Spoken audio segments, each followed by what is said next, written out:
Jesus era um homem impressionante, não apenas porque era Deus, mas também porque assumiu profundamente a sua condição de homem. E sendo homem, Jesus buscava fazer tudo da melhor maneira possível.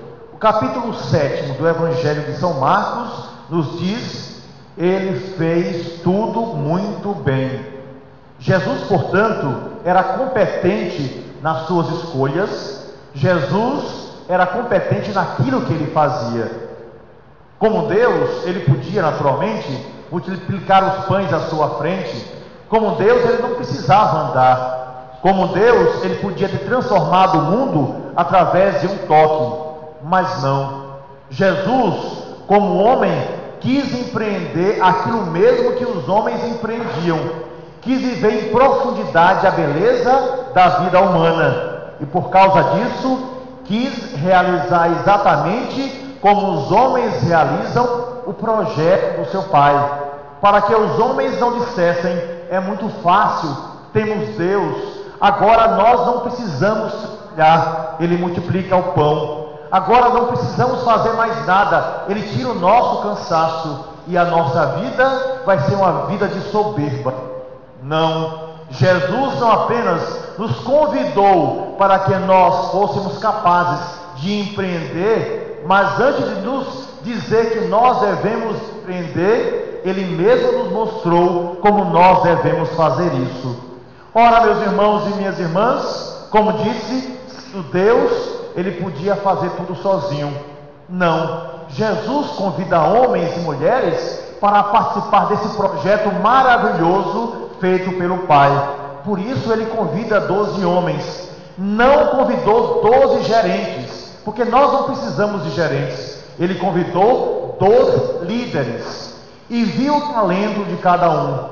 Viu que Tomé era extremamente inteligente, um verdadeiro teólogo, e ele o chamou para o seu grupo.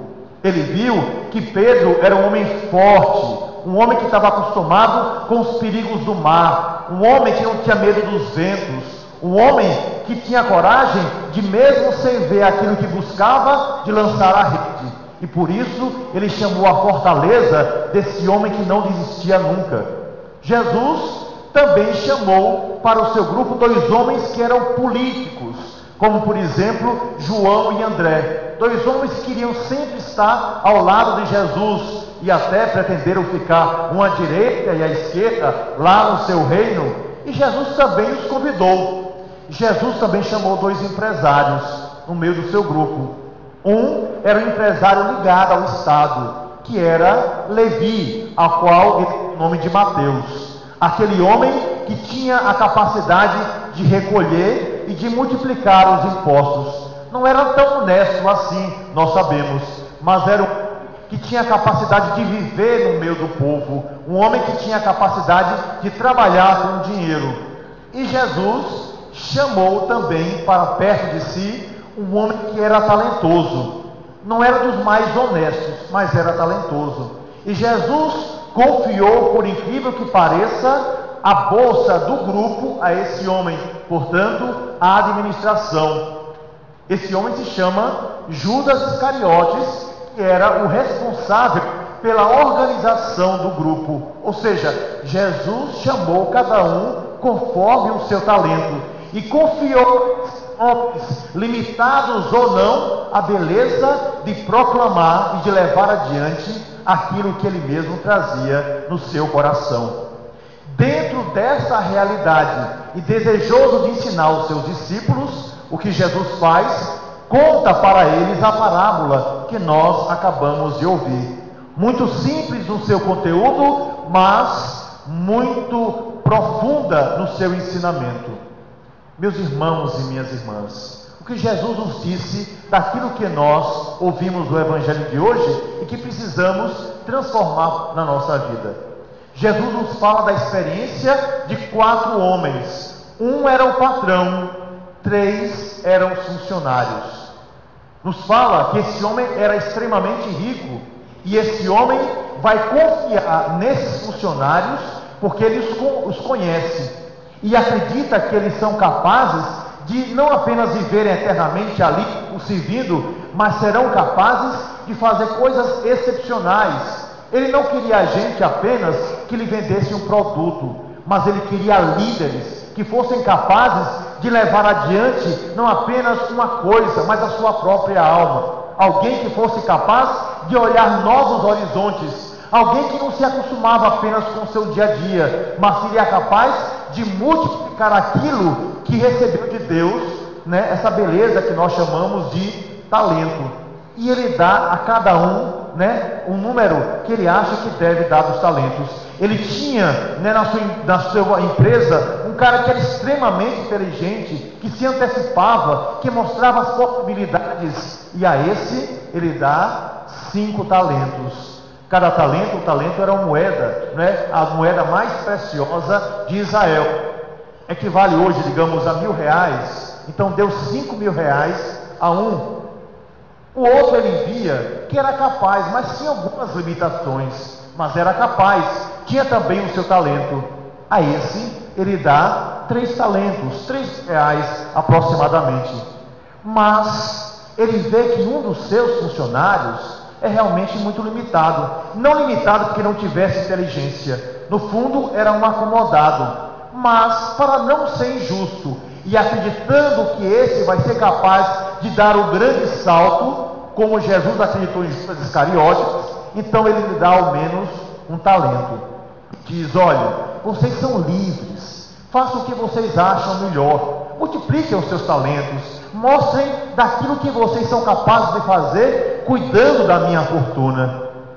E esses homens cuidam realmente daquilo que o homem deixou, e cada um, com os talentos que tem, resolve tomar uma decisão, como nós vimos no Evangelho de hoje. O primeiro disse: poxa vida, recebi 5 talentos, tenho que fazer alguma coisa. E ele maquina, e ele vai adiante, ele acredita que ele é capaz de fazer alguma coisa. E essa multiplicação gera para aquele homem 10 talentos. Que maravilha! 100% de lucro. O outro tem 3, ele reconhece as suas limitações, mas ele não tem medo, ele vai adiante, multiplica os seus talentos e consegue chegar a 6. Entretanto, o último diz: o meu patrão é muito duro, faz o julgamento negativo aquele que lhe dá o trabalho. O meu patrão é um homem extremamente severo.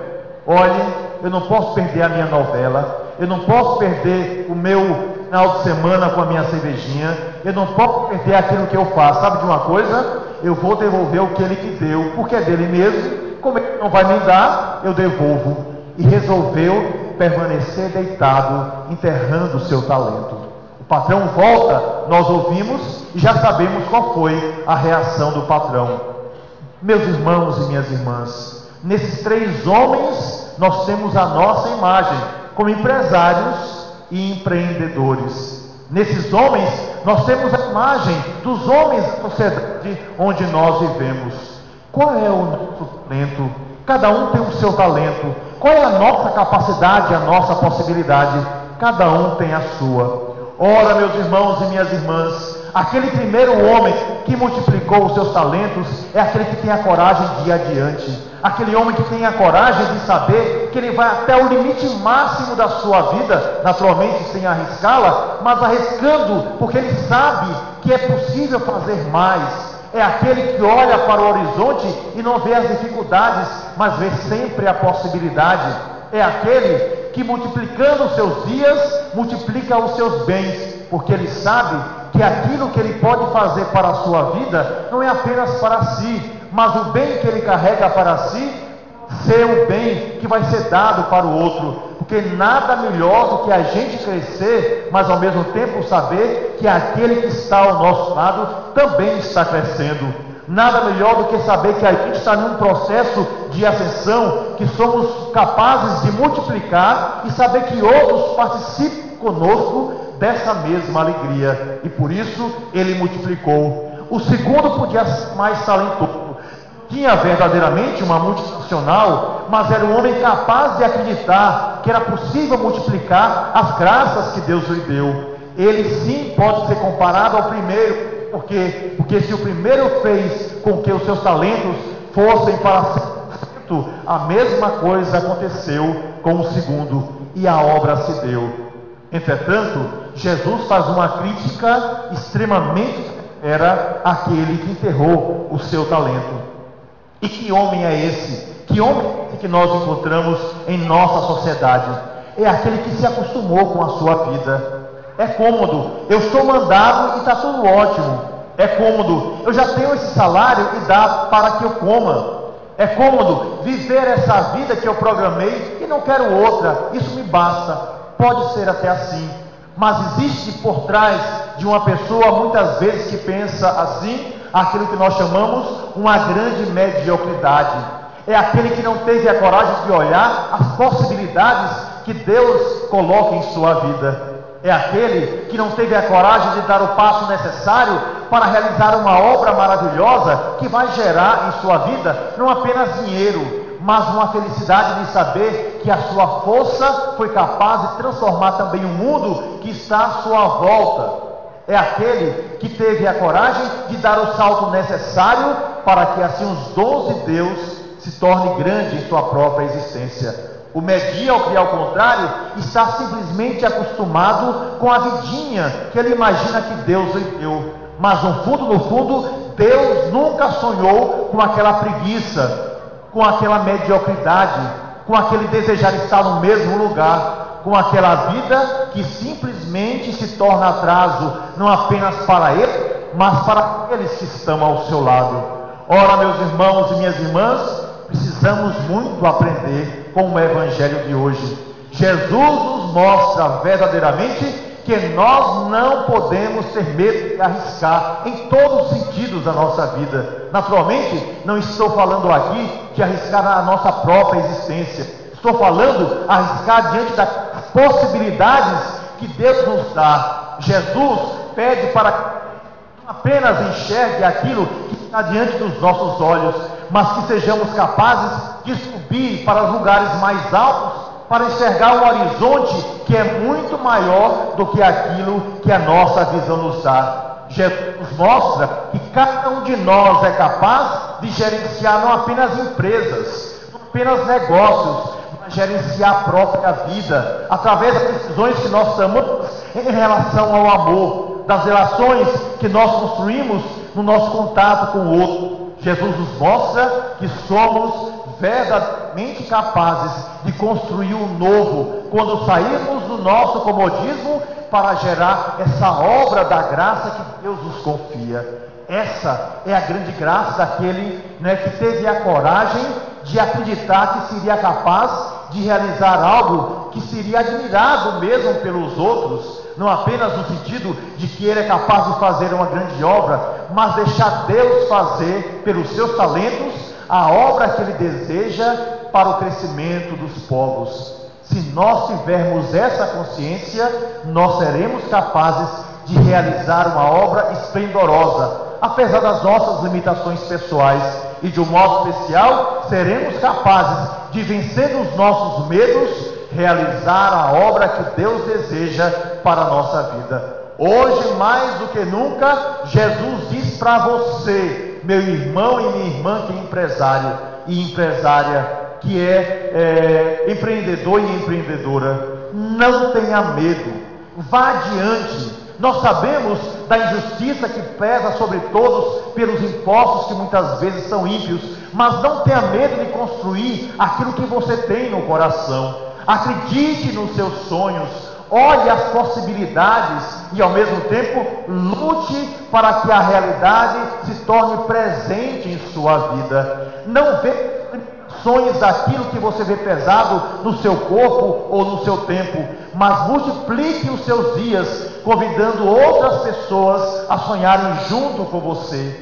Não se limite àquilo que você apenas vê com os seus olhos, mas tenha coragem de olhar o mundo com os olhos de Deus, porque quando assim nós fazemos, entendemos a grandiosidade da obra pensada por Deus para nós. E de um modo especial, não se coloque como vítima daquele que sente o peso do dia a dia, mas mostre a você mesmo e aos outros que você é capaz, por ter Deus em sua existência, de fazer o novo, de fazer o belo, de fazer o eterno, de criar novas sensações e novas realidades para construir em sua vida e na vida de cada irmão e de cada irmã essa obra que o Senhor depositou em suas mãos. Isso é reconhecer o próprio talento, isso é multiplicá-lo, isso é transformar a vida que se dá ao nosso lado quando somos capazes de fazer realmente o novo.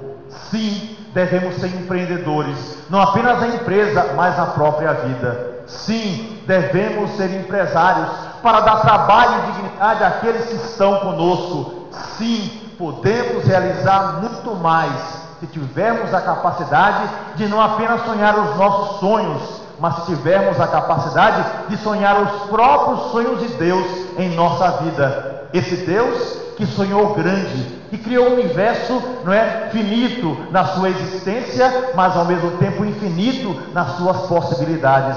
Esse Deus que foi carinhoso, que nos deu todas as possibilidades, para que por meio da natureza nós façamos a obra de empreendimento que o mundo necessita para que os homens e as mulheres sejam felizes. Esse Deus que não apenas quis gerenciar a nossa vida, mas quis ser líder da nossa própria existência, para que assim nós sejamos capazes de transformar esse mundo espetacular e maravilhoso, criado por Ele, tão amado que mandou o seu próprio Filho, para que assim todo homem e toda mulher alcance aquilo que deseja através do seu próprio empreendedorismo. Meus irmãos e minhas irmãs, que essa seja a certeza da nossa vida e que Deus abençoe aquilo que sonhamos, para que o nosso sonho não seja apenas um sonho pessoal, mas um sonho dado para o bem de toda a humanidade e de um modo especial para que todos reconheçam que verdadeiramente Jesus Cristo é o Senhor por meio do que nós empreendemos pela força do nosso trabalho. E se vocês me permitem concluir a beleza do Evangelho de hoje, que não precisaria de muita explicação, é verdade, mas eu gostaria de contar uma história para vocês, como faço sempre. Uma história que serve, não é, eu acho que até já contei por aqui, mas vou repeti-la, que algumas pessoas não ouviram, porque eu acho que é a cara, não é, que nós precisamos ter para poder acreditar que é possível fazer, apesar de todas as nossas limitações. E dedico, não é, essa história a vocês todos que estão aqui, empresários, empresárias, comerciantes, vendedores, vendedoras, funcionários, patrão, enfim, todos aqueles que vieram rezar conosco, colocando sua própria vida e sua própria existência, não é, nos braços, no coração de Deus.